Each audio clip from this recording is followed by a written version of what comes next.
হামলায় ভূপতিত ইসরায়েলের 2 যুদ্ধবিমান, নারী পাইলট আটক। নেতানিয়াহু ও পেজেশকিয়ানকে ফোন করে মধ্যস্থতার প্রস্তাব পুতিনের। সংলাপ নয়, নাটক, সরকারের উদ্যোগে প্রতারণার অভিযোগ। প্রধানমন্ত্রী বাবুর্চি মোশাররফের আলোচিত উত্থান, রান্নাঘর থেকে সরাসরি কোটিপতি। এতক্ষণ শুনছিলেন সংবাদ শিরোনাম, এবারে বিস্তারিত। মধ্যপ্রাচ্যে চলমান উত্তেজনার মধ্যে ইরান ও ইসরায়েলের পাল্টাপাল্টি হামলায় নতুন মোড় নিয়েছে পরিস্থিতি। ইরানের হামলায় ইসরায়েলের 2টি যুদ্ধবিমান ভূপতিত হয়েছে বলে দাবি করেছে দেশটির আধা সরকারি সংবাদ সংস্থা মেহের নিউজ। তাসনিম নিউজের বরাতে জানা গেছে, ভূপতিত যুদ্ধবিমানগুলোর একটির নারী পাইলটকে আটক করা হয়েছে। তবে ইসরায়েলি সেনাবাহিনী এই দাবি অস্বীকার করেছে। তারা বলেছে তাদের কোনো বিমান ভূপতিত হয়নি এবং কোনো সেনা সদস্য নিখোঁজ বা বন্দী হননি। এর আগে শুক্রবার ভোরে ইসরায়েলি বিমান বাহিনী অপারেশন রাইজিং লায়ন নামে একটি বড় ধরনের অভিযান চালায় ইরানে। এতে দেশটির বেশ কয়েকটি পরমাণু স্থাপনা, ব্যালিস্টিক ক্ষেপণাস্ত্র নির্মাণ কারখানা এবং সাময়িক কমান্ড সেন্টারে হামলা চালানো হয়। এই অভিযানের জবাবে ইরানও হামলা শুরু করে। পাল্টা আক্রমণে শতাধিক ব্যালিস্টিক ক্ষেপণাস্ত্র ছোড়ে তারা, যার কিছু ইসরায়েলের বিভিন্ন অঞ্চলে আঘাত হানে। টাইমস অফ ইসরায়েলকে দেওয়া এক সাক্ষাৎকারে ইসরায়েলের এক নিরাপত্তা কর্মকর্তা বলেন, ইরানে মোসাদ এজেন্টরা গোপনে একটি ড্রোন ঘাঁটি স্থাপন করেছিলেন। সেখানে পরিচালিত হয় এই হামলা। এতে ইরানের বিমান প্রতিরক্ষা ব্যবস্থার একটি বড় অংশ ধ্বংস হয়ে যায় বলে দাবি করা হয়।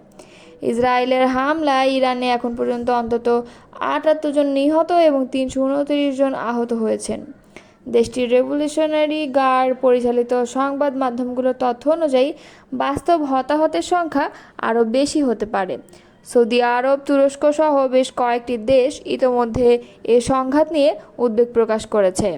পরিস্থিতি দ্রুত নিয়ন্ত্রণে না এলে তা পুরো অঞ্চলের জন্য ভয়াবহ বিপর্যয় ডেকে আনতে পারে বলে আশঙ্কা করছেন বিশ্লেষকরা।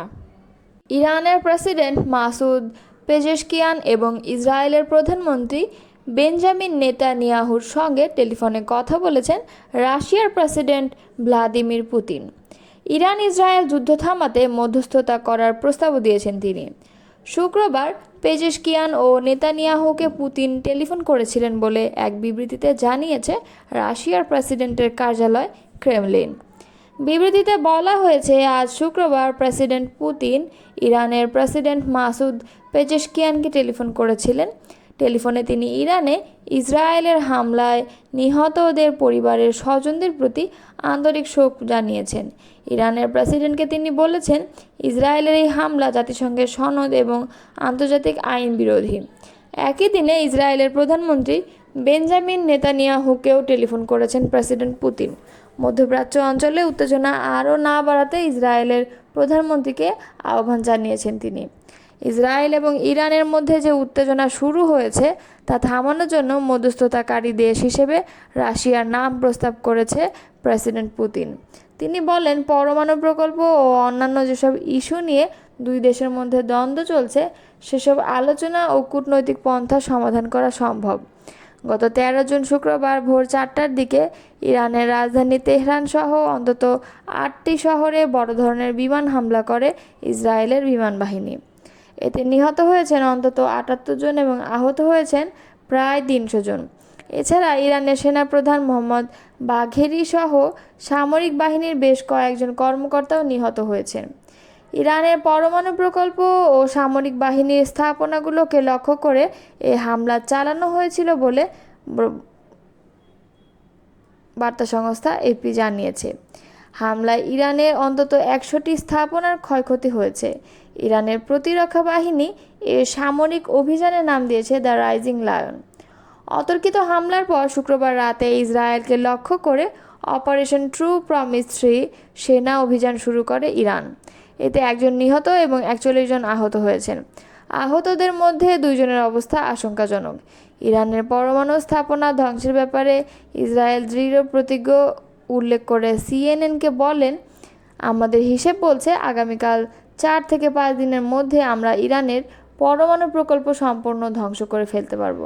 মধ্যপ্রাচ্য ও বিশ্ববাসীর মঙ্গলের জন্য এটা আমাদের করতে হবে।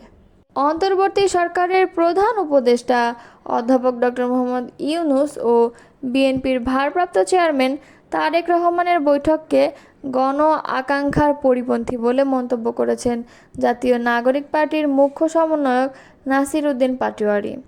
তিনি বলেন, লন্ডনে বসে একটি রাজনৈতিক দলের সঙ্গে সরকারের বৈঠক দেশের মানুষের সঙ্গে প্রতারণা। শুক্রবার এক সংবাদ সম্মেলনে তিনি কথা বলেন। নাসির উদ্দিন পাটোয়ারী বলেন, শহীদদের রক্তের সঙ্গে বিশ্বাসঘাতকতা করে বিদেশে মিটিং বসানো কোনোভাবেই গ্রহণযোগ্য নয়।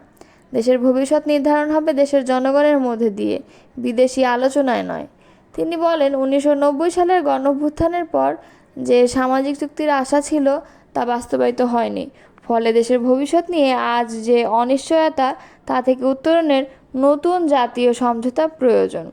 তিনি বলেন, সরকার যদি বিচার, সংস্কার ও সংবিধান প্রণয়নের ক্ষেত্রে ব্যর্থ হয় তাহলে এনসিপির দ্বিতীয় গণঅভ্যুত্থানের পথে যেতে বাধ্য হবে। শুধু নির্বাচন আয়োজন করলেই হবে না, সঠিক বিচার ও সাংবিধানিক সংস্কার ছাড়া এর কোনো মূল্য নেই। নির্বাচন কমিশন সম্পর্কে তিনি বলেন, বর্তমান নির্বাচন কমিশন জনগণের আস্থার প্রতীক নয়, এটি একটি নির্দিষ্ট রাজনৈতিক শক্তির পক্ষে কাজ করছে। নির্বাচন কমিশনের পুনর্গঠন, আরপিও সংশোধন এবং জাতীয় ঐকমত্যের ভিত্তিতে নির্বাচন না হলে দেশে গণতান্ত্রিক উত্তরণ সম্ভব নয়। বিএনপির অবস্থান নিয়েও প্রশ্ন তোলেন এনসিপির মুখ্য সমন্বয়ক। তিনি বলেন, একসময় ডিসেম্বরের মধ্যে নির্বাচনের কথা বললেও বিএনপি এখনও কোনো সুস্পষ্ট প্রস্তাব দিতে পারেনি। ফলে স্পষ্ট হয়েছে তারা শুধু ক্ষমতার অংশীদার হতে চাইছে, জনগণের স্বার্থে নয়। প্রধান উপদেষ্টার প্রতি আহ্বান জানিয়ে তিনি বলেন, শহীদদের আত্মত্যাগ ও জনগণের কষ্টের মূল্যায়ন করতে হলে মাঠে নেমে জনগণের মন বুঝতে হবে, না হলে ইতিহাস কাউকে ক্ষমা করে না। আমার বাসায় কাজ করেছে, পিয়ন ছিল, সে এখন 400 কোটি টাকার মালিক। প্রধানমন্ত্রী থাকাকালীন এমন কথা জোর গলায় বলতে শোনা গিয়েছিল শেখ হাসিনাকে। দীর্ঘ 16 বছরের শাসনামলে হাসিনার ছোঁয়ায় ভাগ্য বদল হয়েছে এমন অনেকেরই, যাদের মধ্যে আছেন তার বাবুর্চি মোশাররফ শেখও। নিত্য নতুন রান্না করে ভোজনরসিক হাসিনার মন জয় করে ফোন দিয়ে আটতেন এই বাবুর্চি। নিজ এলাকা ফরিদপুরের সালথা উপজেলায় খাদাতেন প্রভাব। অথচ দিনমজুর বাবার সন্তান মোহাম্মদ মোশাররফ শেখ নিজের নামটি ঠিকমতো লিখতে পারেন না। বাবার সম্পত্তির ভাগ পেয়েছেন মাত্র 5% জমি। 30 বছর আগে এক হোটেলের বাবুর্চি হিসাবে কাজ শুরু করেন। এর মাত্র 2 বছর পর ভাগ্যক্রমে সাবেক প্রধানমন্ত্রী শেখ হাসিনার বাসার বাবুর্চির কাজ পান। এরপর মোশাররফের ভাগ্যের চাকা ঘুরতে থাকে। জানা যায় 1996 সালে শেখ হাসিনার বাসায় বাবুর্চির চাকরি পান মোশাররফ। তিনি এখন কয়েক কোটি টাকা সম্পদের মালিক। গ্রামে ও শহরে রয়েছে তার বাড়ি-গাড়ি। অভিযোগ রয়েছে, আওয়ামী লীগ সরকারের আমলে নিজ গ্রামের প্রতিবেশী কৃষকের জমি দখলসহ সাধারণ মানুষকে নানাভাবে হয়রানি করেছে বাবুর্চি মোশাররফ। সালথার ভাওয়াল ইউনিয়নের বড় কামদিয়া গ্রামের কৃষক রহমান শেখের ছেলে মোশাররফ। তিনি 28 বছর হাসিনার বাসার বাবুর্চি ছিলেন। তবে 5 আগস্ট শেখ হাসিনা দেশ ছেড়ে পালিয়ে যাওয়ার পর গা ঢাকা দেন। সম্প্রতি তার বিরুদ্ধে জমি দখলের অভিযোগ দিয়েছে বড় কামদিয়া গ্রামের কৃষক মোহাম্মদ চান মিয়া ফকিরের ছেলে সাগর মিয়া। এরপর থেকে বেরিয়ে আসছে মোশাররফের নানা অপকর্ম, নিরীহ মানুষের উপর অত্যাচার, জুলুম ও সম্পদের তথ্য। চান মিয়া ফকিরের ভাতিজা সেন্টু ফকির বলেন, আমার চাচা একজন গরিব কৃষক। তার 42% জমি দখল করে পাকা ঘর নির্মাণ করেন মোশাররফ। ওই ঘরের চালের উপর একটি নৌকা তৈরি করে টানিয়ে রাখেন। তখন আমরা পুলিশ প্রশাসনের কাছে গিয়েও কোনো সমাধান পাইনি। জমি দখল নিয়ে মুখ খুললেই আমাদের মারধর করে এবং মামলা দিয়ে এলাকা ছাড়া করতেন মোশাররফ। হাসিনার বাবুর্চি হওয়ায় প্রভাব খাটিয়ে পুরো কামদিয়ায় সাধারণ মানুষের উপর জুলুম নির্যাতন চালিয়েছেন তিনি। সালথা থানার ভারপ্রাপ্ত কর্মকর্তা মোহাম্মদ আতাউর রহমান বলেন, জমি দখলের বিষয় নিয়ে মোশাররফের বিরুদ্ধে একটি অভিযোগ পেয়েছি, তদন্ত করে আইনগত ব্যবস্থা নেওয়া হবে।